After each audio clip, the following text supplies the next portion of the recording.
ผู้หญิงบางคนต้องทนคบกับผู้ชายบางคนทั้งที่ฮู้บ่ดี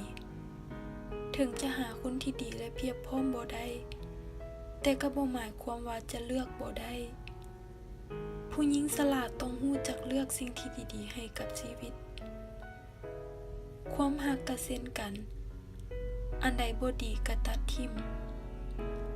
ผู้ชายที่บ่ควรคบให้เปลืองเวลาชีวิตอย่างแรกเลย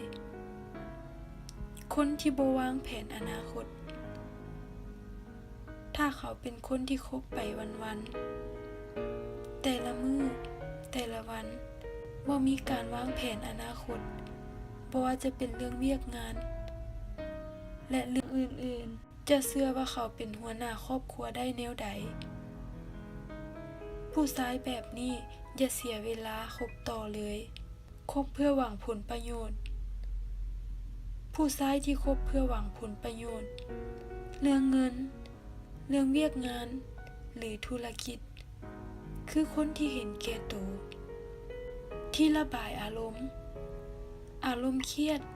อารมณ์ให้เจ้าเป็นที่ระบายบอกเลยว่าบ่ต้องทนผู้ชายที่ดีๆเขาบ่ทำให้ผู้หญิงหรือคนฮักแบบนี้คนบ่ฮู้จักพอสำหรับคนที่บ่ฮู้จักพอต่อให้เฮาดีเท่าใดเขาก็พร้อมที่จะทำให้ได้ตลอดเวลาถ้าคิดจะเปลี่ยนคนแบบนี้อย่าเลยนั่นตัวตนของเขาออกมาจากจุดนั้นดีกว่าจะสายเกินไป